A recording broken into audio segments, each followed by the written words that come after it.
नमस्कार विद्यार्थी मित्रांनो.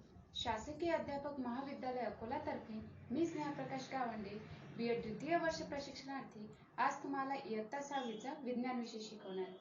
विज्ञान या विषयामध्ये आज आपण घटक क्रमांक 10 अभ्यासणार आहोत. तर आजचा आपला विषय आहे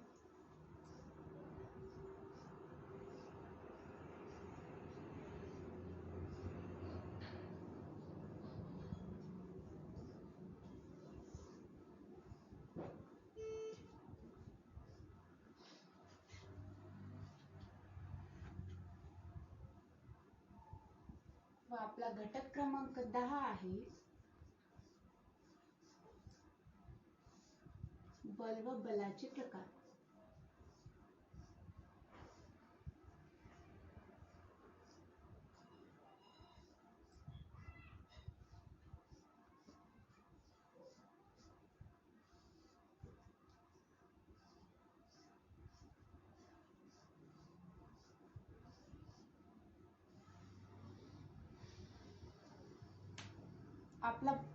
आपला घटक आहे बल व बलाचे प्रकार. आपल्या दैनंदिन जीवनात कोणतीही वस्तू ढकलणे किंवा उचलणे किंवा हलवण्यासाठी आपल्याला कशाची आवश्यकता असते, तर आपल्याला त्या वस्तूला जोर लावावा लागतो. तर जेव्हा आपण कोणतीही वस्तू ढकलणे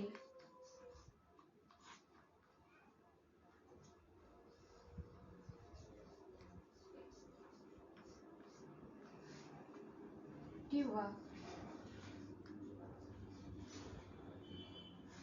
ओढणे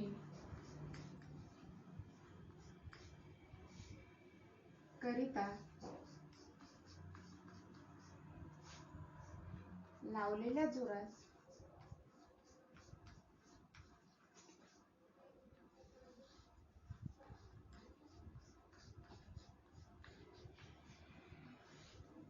बल असे म्हणतात.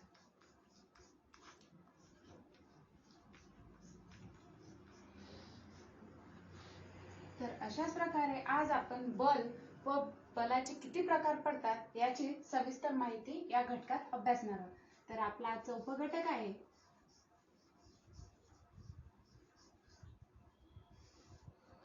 बलाचे प्रकार.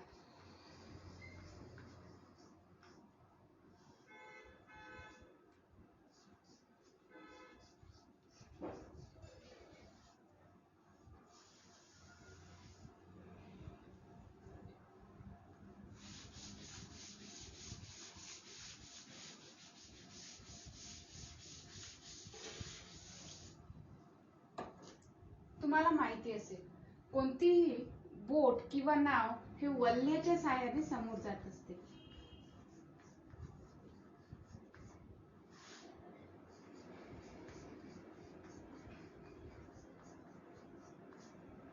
जर या वल्ह्याला जोरच लावला नाही किंवा बलच दिला नाही तर हे नाव समोर जाईल का? तर नाही. जोपर्यंत आपण या नावेमध्ये बसून वल्ह्याला बल देत नाही किंवा जोर देत नाही व ते पाणी मागे फेकत नाही तोपर्यंत नाव ही जागेवरच थांबून राहील. त्यामुळे कोणत्याही वस्तूला जोपर्यंत आपण बल लावत नाही तोपर्यंत ती वस्तू जागेवरून हलणार नाही. अशाच प्रकारे यावरून आपल्या लक्षात येते की कोणतीही वस्तू हलवणे, ओढणे किंवा ढकलण्यासाठी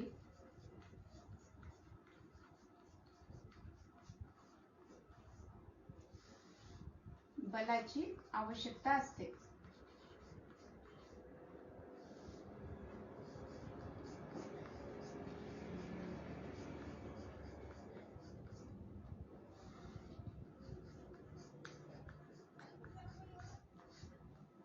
आता बैलगाडी पुढे ढकलण्यासाठी कशाची आवश्यकता असते?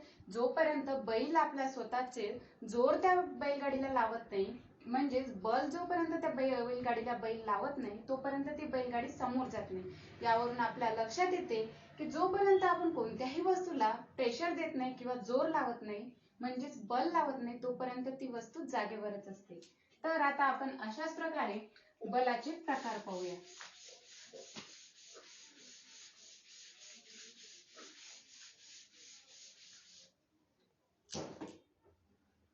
बलाचे प्रकार.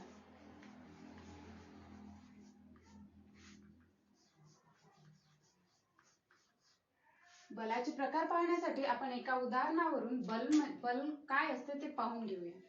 आता ही एक स्प्रिंग आहे. आपण जर या स्प्रिंगला ओढले तर काय होईल? या स्प्रिंगला ताणले तर ही स्प्रिंग सरळ होईल.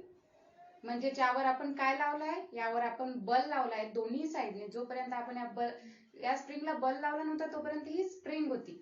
पण जसं आपण याला बल लावला आणि ओढले तशी ही स्प्रिंग सरळ झाली, म्हणजे या स्प्रिंगवर आपण बल लावलाय. तर आता आपण बलाचे प्रकार पाहूया. बलाचे एकूण 6 प्रकार पडतात. पहिला आहे स्थितिक बल, पहिला आहे स्नायू बल,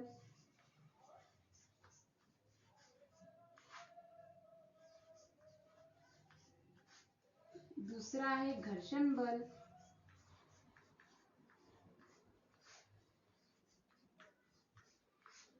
तिसरा आहे यांत्रिक बल,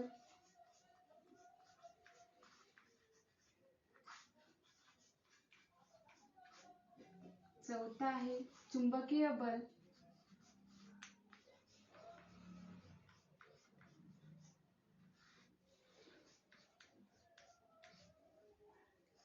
पाचवा आहे गुरुत्वीय बल,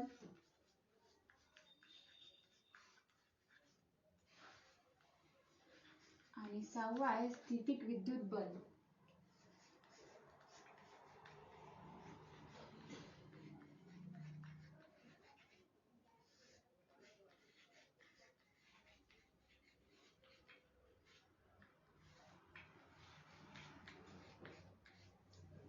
अशा प्रकारे बलाचे 6 प्रकार पडतात व या सर्व 6ही प्रकार ज्या बलामध्ये येते त्यांना एकत्रित बल असे म्हणतात.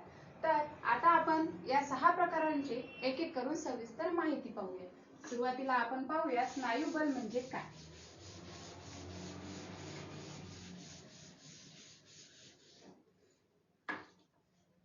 तर स्नायू बल पहिला आहे स्नायू बल. नावाप्रमाणेच या बलाचे कार्य सुद्धा आहे. या बलामध्ये जसे स्नायू हे नाव दिलेले आहे त्याचप्रमाणे या बलामध्ये स्नायूंचा उपयोग केला जातो. कोणत्याही वस्तूला स्नायूंच्या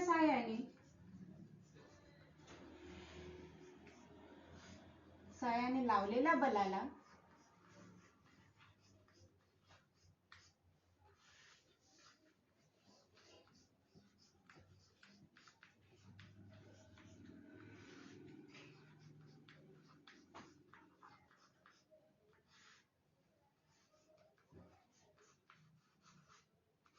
स्नायू बल म्हणतात.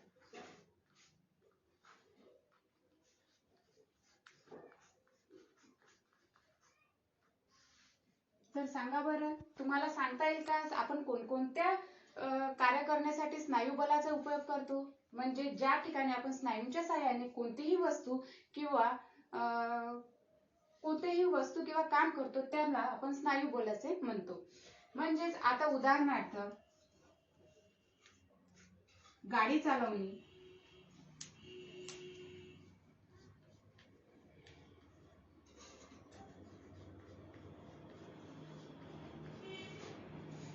सायकल चालवणे,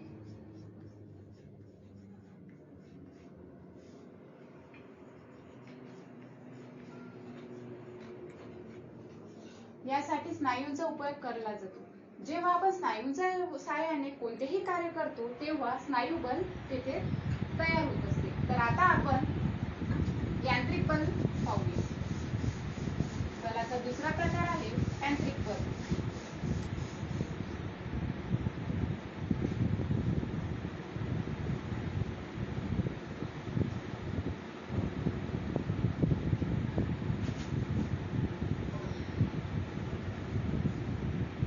यांत्रिक बल म्हणजे काय? नावातच या बलाचे कार्य सुद्धा आहे. तर यंत्राच्या साहाय्याने लावलेल्या बलाला यांत्रिक बल असे म्हणतात. यंत्राच्या साहाय्याने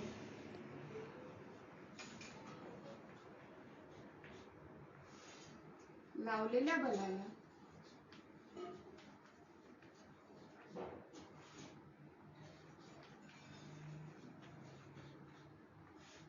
यांत्रिक बल म्हणतात.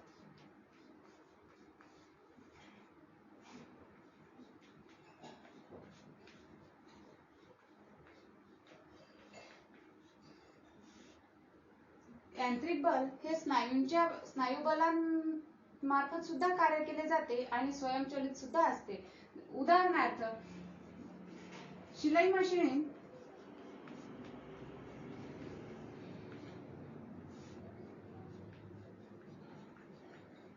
मशीन चालवताना ट्रेलरला पायाच्या साहाय्याने ती मशीन चालवावी लागते. त्यामुळे ही स्वयंचलित न राहता ही स्नायुबलाच्या साहाय्याने कार्य करत असते. तर स्वयंचलित म्हणजे काय ते पाहूया. स्वयंचलित म्हणजे इंधनाच्या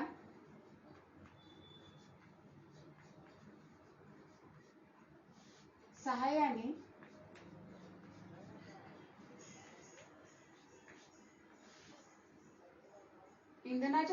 जी यंत्रे चालतात त्याला स्वयंचलित यंत्रे असे म्हणतात. स्वयंचलित यंत्रामध्ये उदाहरण येईल मिक्सर, वॉशिंग मशीन,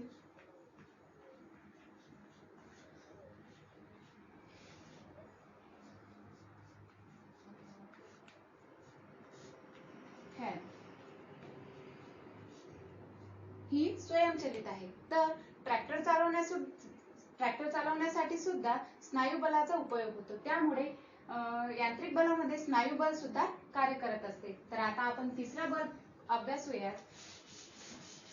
तिसरा बल आहे गुरुत्वीय बल.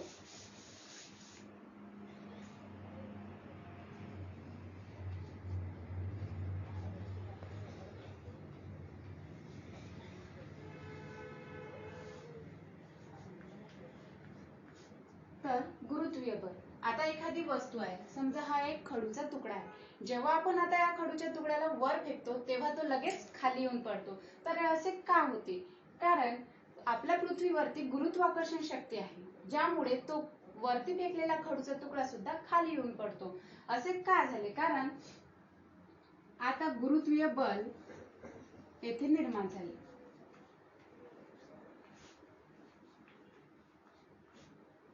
इथे आता समजा एखादे फळ आहे जे झाडाला लटकलेले आहे, ते सुद्धा खाली येऊन पडते. ते का होते? कारण पृथ्वीवरती गुरुत्वाकर्षण शक्ती जास्त असल्यामुळे वरती फळ असलेले खाली येऊन पडते, ते वरती जात नाही. कारण वरच्या दिशेने गुरुत्वाकर्षण शक्ती ही कमी आहे. गुरुत्वाकर्षण शक्ती ही खाली वरती फेकलेल्या वस्तूच्या विरुद्ध दिशेने असते. तर आता आपण गुरुत्वाकर्षण शक्ती कोणी शोध लावला हे पाहूया. सर आयझॅक न्यूटन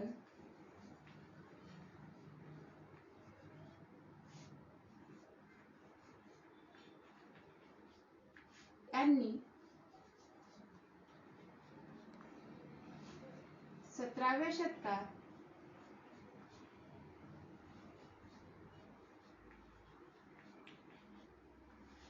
गुरुत्वीय बलाचा शोध लावला. तर त्यांनी का बरं गुरुत्वीय बल म्हणजे काय ते आता आपण सविस्तर पाहूया. समजा आता ही एक वस्तू आहे, जेव्हा ही वरती जाते व पुन्हा ती वरती जाऊन ती पुन्हा वरती न जाता ती खाली का येते ते पाहूया. जेव्हा ही वस्तू वरती जाते तेव्हा इथे गेल्यानंतर या वस्तूची गती ही कमी होते व ही गती वरती न जाता इथे याची गती 0 झाल्यामुळे ही वस्तू पुन्हा खाली येते.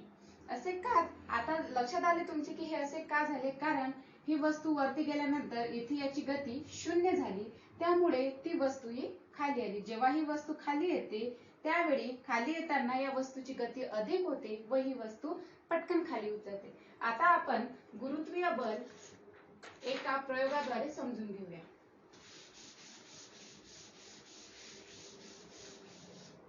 एक कृती करूया.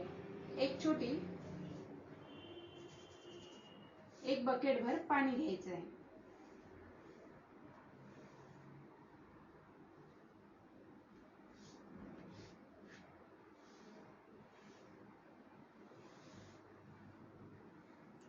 यामध्ये पाणी आहे. आता या बकेटमध्ये 20 सेंटीमीटर अंतरावरून एक चेंडू टाकायचा. तर काय होईल? या बकेटमधून आपल्याला आवाज येईल. तसेच या बकेटमध्ये 100 सेंटीमीटर अंतरावरून चेंडू टाकायचा आहे, तर या बकेटमधून सुद्धा आवाज येईल. दोन्ही बकेटमधून आवाज येईल, परंतु 20 सेंटीमीटर अंतरावरील बकेटमधून हा कमी आवाज येईल. तर 100 सेंटीमीटर अंतरावरून फेकलेल्या चेंडूच्या बकेटमधून जास्त आवाज येईल. म्हणजेच येथे गुरुत्वाकर्षण बल हा जेवढा वरती गेला त्याच्याच याने पुन्हा खाली त्याची गती अधिक होते, म्हणून या बकेटमधून जास्त आवाज येतो, तर या बकेटमधून कमी आवाज येतो. तर आता आपण आणखी एका प्रयोगाद्वारे समजून घेऊया. आता एक लहान आकाराचे पोते घ्या व एक मोठ्या आकाराचे पोते घ्या. तर लहान आकाराचे पोते उचलण्यासाठी आपल्याला कमी बल लागतो, तर मोठ्या आकाराचे पोते उचलण्यासाठी आपल्याला अधिक बल लागते. असे का होते? कारण छोट्या आकाराच्या पोत्यावरती कमी गुरुत्वीय बल असते, तर मोठ्या आकाराच्या पोत्यावरती अधिक गुरुत्वीय बल असते. तर आता गुरुत्वीय बल आपण ताणकाट्याच्या साहाय्याने समजून घेऊया.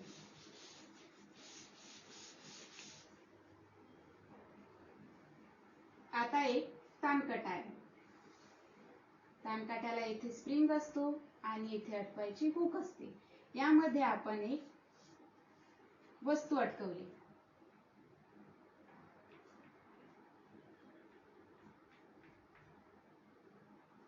जेव्हा आपण इथे वस्तू अटकवतो तेव्हा ही वस्तू खाली खाली जाते, परंतु ताणकाट्यामध्ये आणि वस्तूमध्ये जेव्हा गुरुत्वाकर्षण बल हे स्थायिक होते तेव्हा ही वस्तूचे वजन आपल्याला लक्षात येते. समजा ही वस्तू आपण लटकवलेली आहे व या वस्तूचे वजन आपल्याला करायचे आहे, तर आता या वस्तूचे वजन केव्हा होईल? जेव्हा ताणकाट्यामधील आणि वस्तूमधील गुरुत्वाकर्षण बल स्थायिक होईल तेव्हा वस्तूमधील आपल्याला वजन लक्षात येईल. तर वस्तूवरील वजन म्हणजे वस्तूचे गुरुत्वीय बल आपल्याला काढता येईल. वस्तूचे गुरुत्वीय बल म्हणजे वस्तूचे वजन होईल. अशा प्रकारे आज आपण बलाचे 3 प्रकार पाहिले. कोणकोणते तुम्हाला सांगता येईल का? पहिला स्नायू बल,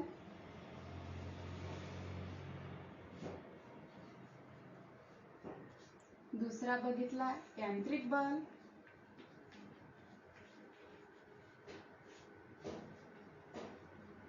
तिसरा बघितला गुरुत्वीय बल.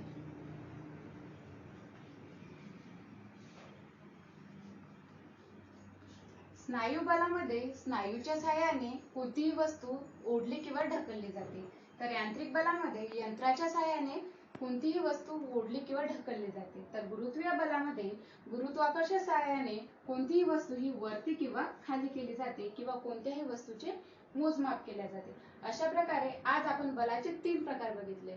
उर्वरित 3 प्रकार आपण पुढल्या तासिकेला पाहूया. आता मी तुम्हाला होमवर्क देते.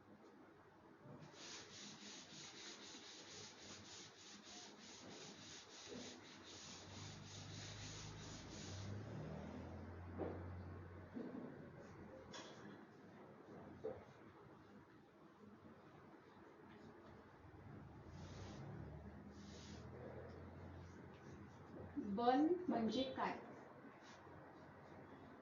पहिला प्रश्न आहे, बल म्हणजे काय?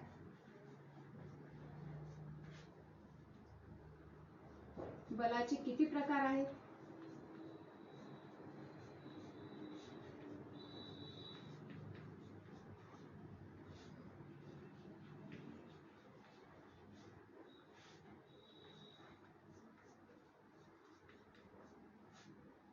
तिसरा आहे, यांत्रिक बल म्हणजे काय?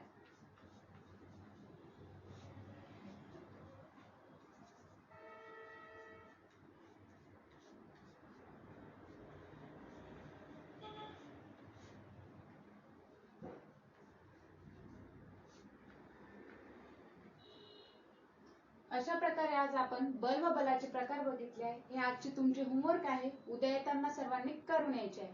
थँक्यू.